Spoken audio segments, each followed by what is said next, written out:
The idea that Brexit is solely responsible for Britain's economic ills isn't necessarily a wrong idea, but we are now starting to see a school of thought, especially come from people who were pro-Brexiteers, say, "Oh no, you don't understand. Brexit isn't to blame for our economic problems."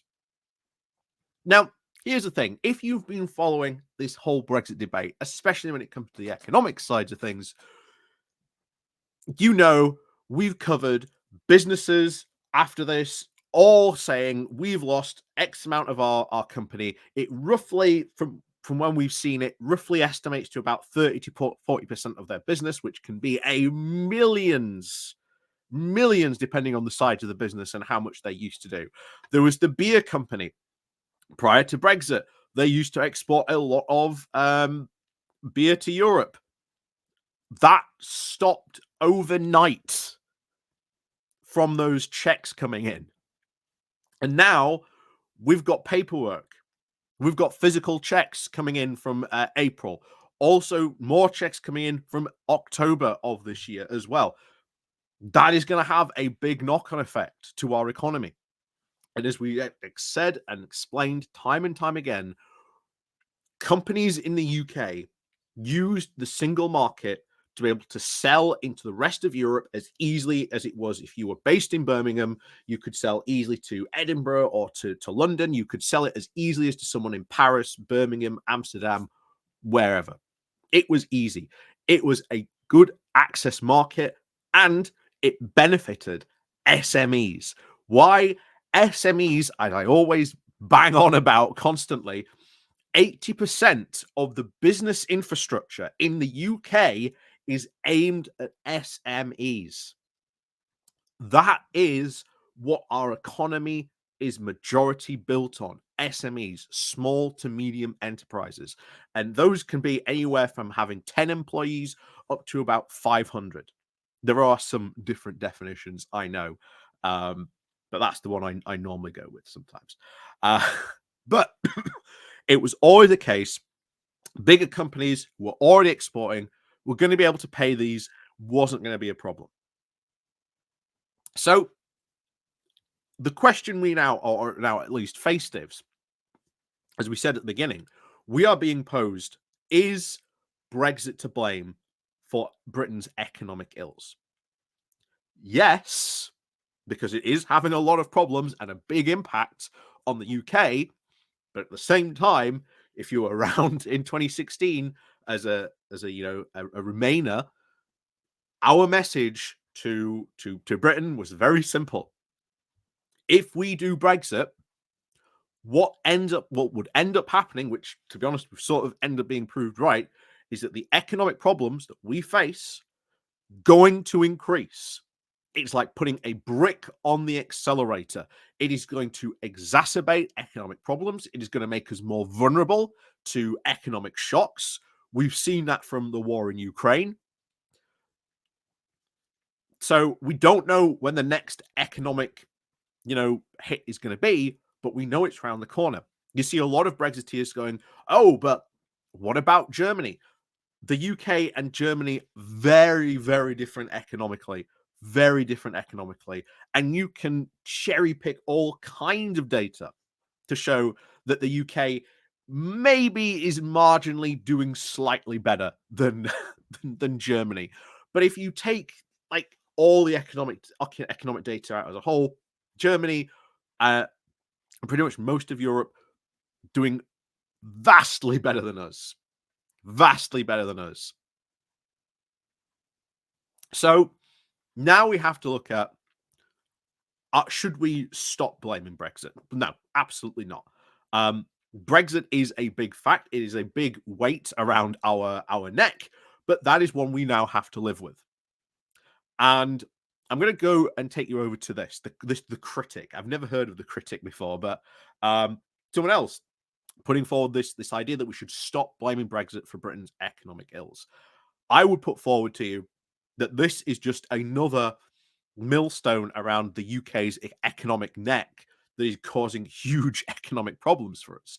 So we're going to have a look at this very quickly, or at least go over what his arguments are, and we'll sort of bring you back into sort of this later.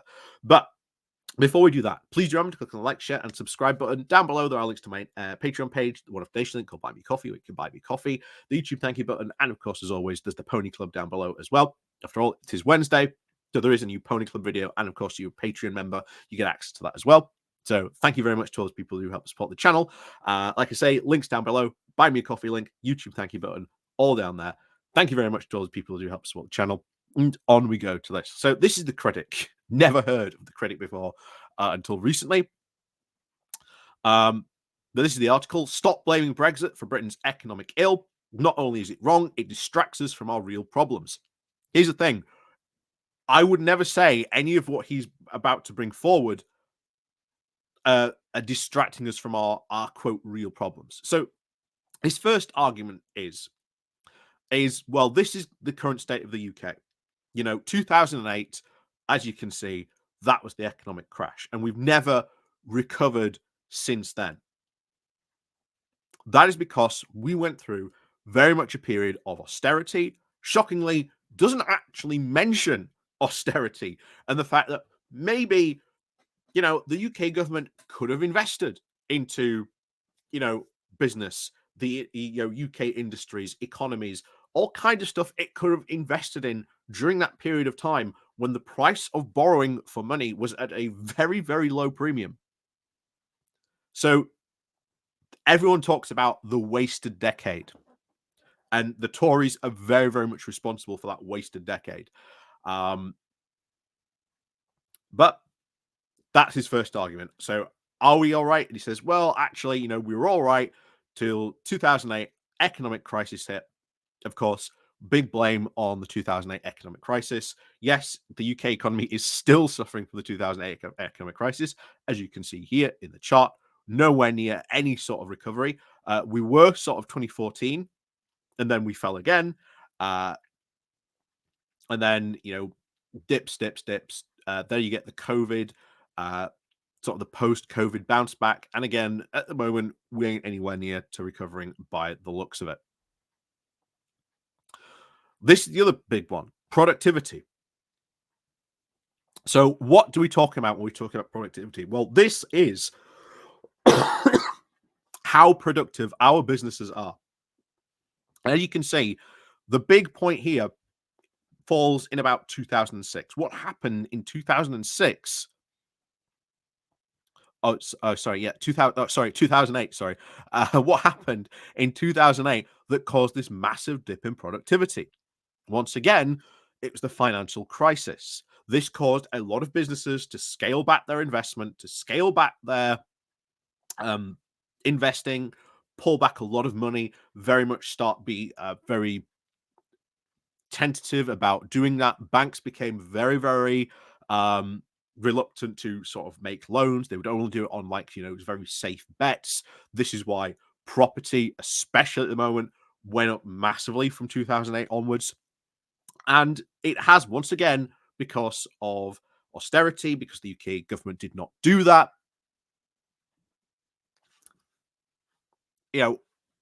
That's the real point here. There is a massive problem here where you have a UK government that did not invest, that did not really sort that. And the problem now becomes you've done Brexit. Brexit is just another problem to the UK's economy. It is not solely responsible for the UK's economic woes, but it is a large problem.